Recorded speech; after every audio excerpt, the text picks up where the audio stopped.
What's up, everybody, and welcome to my Friday Night Smackdown review. Hershey, Pennsylvania tonight, folks. Hershey, Hershey, Hershey. I could use some Hershey's right now. I haven't had Hershey's in a while. Good chocolate bar. But again, I drink a lot of chocolate milk, so there's already enough Hershey's in that. Use some chocolate milk right now.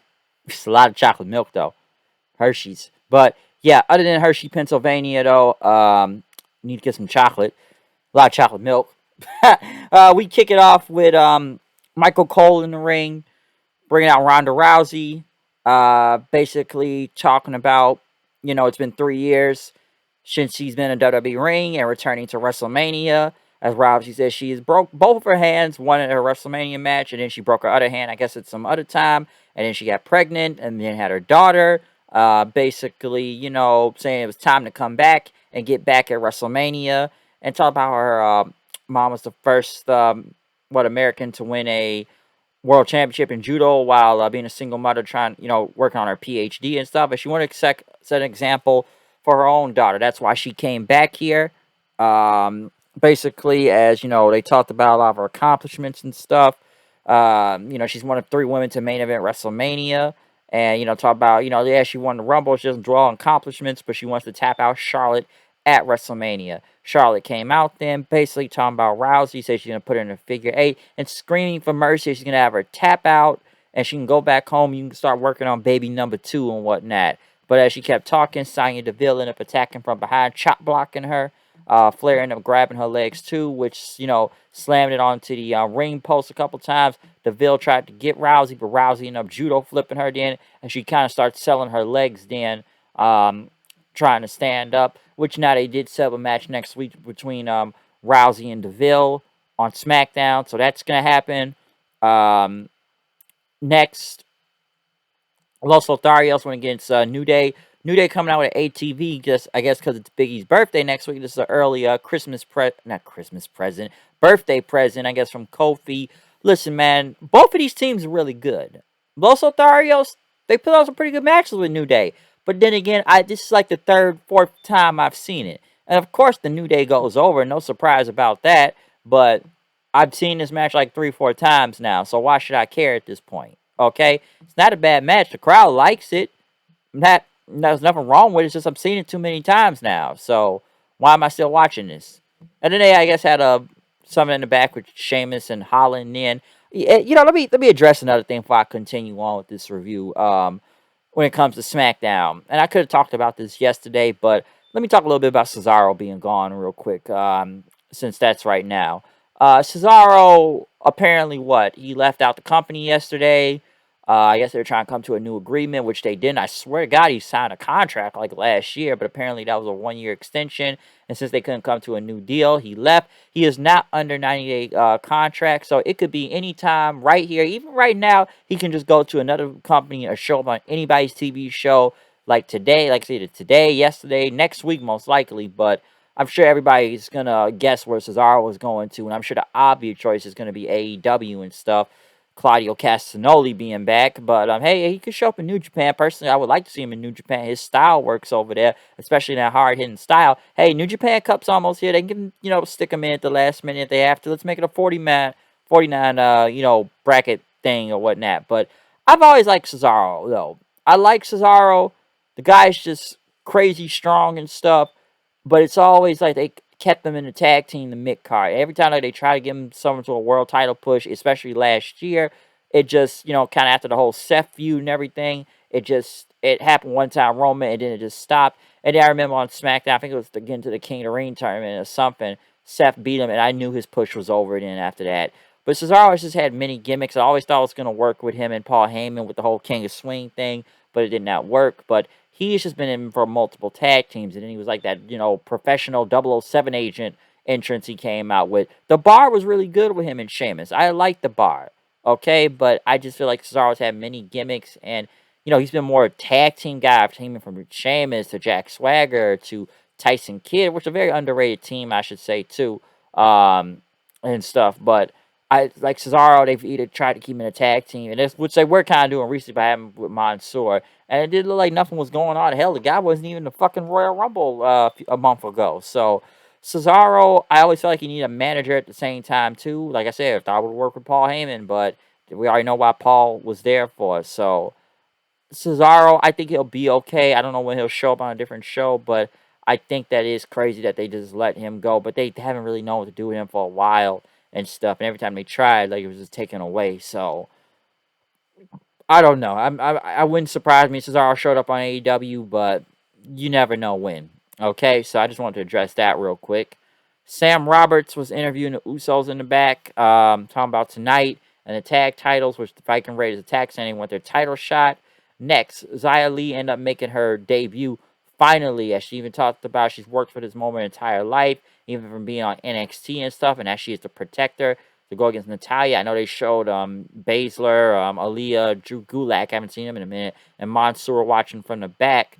Xia Li, which it's about time they had her debut match, and it wasn't bad or anything. Of course, she won. She beat Natalia. It's just Natalia.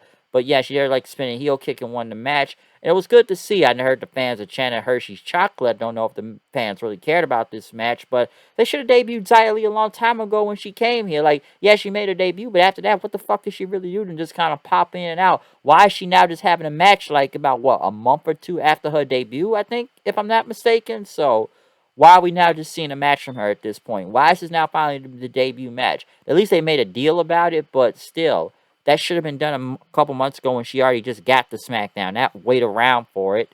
Um, Next, Sami Zayn came out having a celebration of him being the Intercontinental Champion and talk about the conspiracies that was against him. Every chance, they tried to come around and persecute him, but he overcame it all, and he beat Nakamura, and he liked to give Nakamura a rematch, but he's still picking up pieces of his kneecap, and, talking about he's anybody, all corners. You want to face me for the title? Let's go. Let's do it. And, of course, I guess the rumors are true now.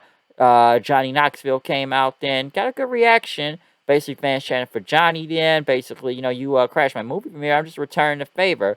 But Zayn says, get the hell out of my ring. Knoxville says, you face anyone brave enough to meet for the title, huh? So how about me? Let's do it. And stuff. Zayn says, you don't belong in the same ring with me. And basically trying to get under my skin and head. And Knoxville says he's good at it. But Sammy said it's not going to work. Knoxville said, I thought you wanted to be a fighting champion, huh? Like, come on. Or do you not have the balls to do it? Which the fans chanted, no balls then.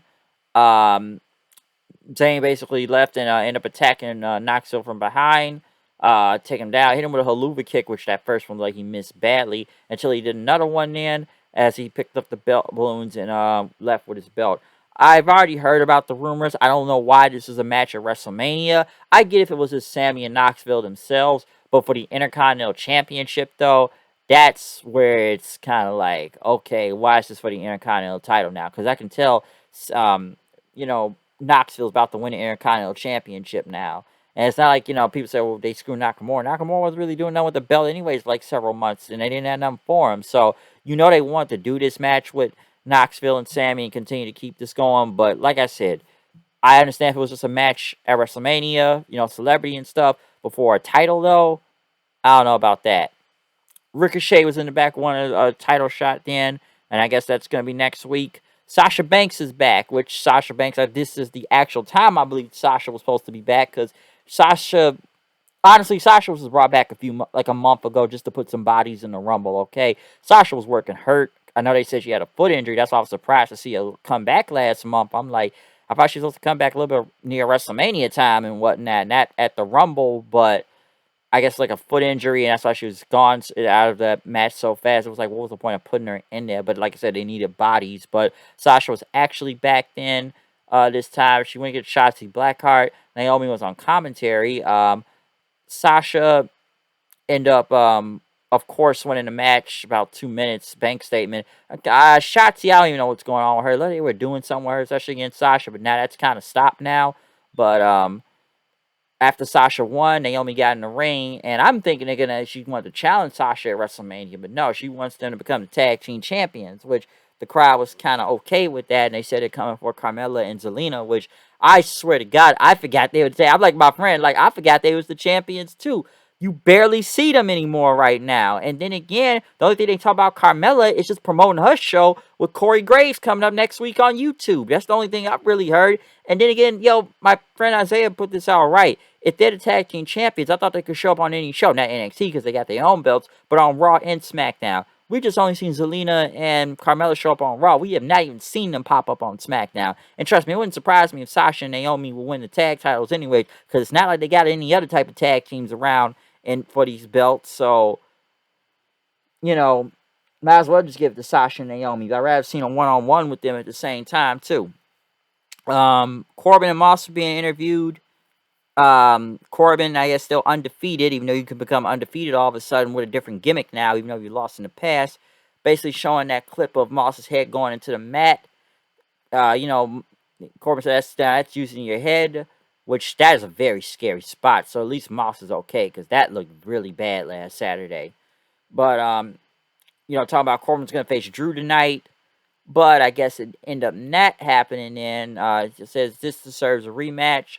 Drew ended up going against Moss then. Of course, Corbin helped attack for a second. But, of course, Drew won. Claymore kick for the win. As a lot of people I know have said this match is going to be a WrestleMania. Do I really want to see it? Nah, but I guess the story with Corbin and Drew, they kind of worked together at one point too. But I don't know, man. This whole happy thing is just kind of, I don't know. And this whole, he's undefeated. Yeah, because he has a new gimmick. It's kind of odd, but okay. That's where they're going with it. That doesn't make any sense, though. But, Drew won, so that's it. Roman Reigns and crew came out 544 days as the champion. As, Brock was out there for the contract signing and stuff. But, Reigns, he got in with security guards and stuff, and Reigns told Hershey to acknowledge him. Heyman said, talk about the main event of WrestleMania. It's going to be the biggest match of all time, and said it's going to be bigger than Hogan versus Andre, Austin versus Rock, Brock versus Undertaker, or as Heyman says, when I conquered the streak, and Brock had some credit to it. And, these security guards here to protect Lesnar from his own impulsiveness. And basically call cliffhanger, and they go to commercial then. Vince McMahon is going to be on Pat McAfee's podcast next Thursday.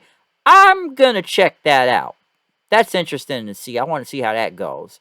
But Brock Lesnar, Cowboy B. Brock himself came out there calling, Heyman and Roman Mr. Acknowledgement and Mr. Dick. Basically calling you skid mark security guards then. You want them to stop me, but, I'm not going to stop myself. I'm getting paid to beat Reigns at WrestleMania, okay?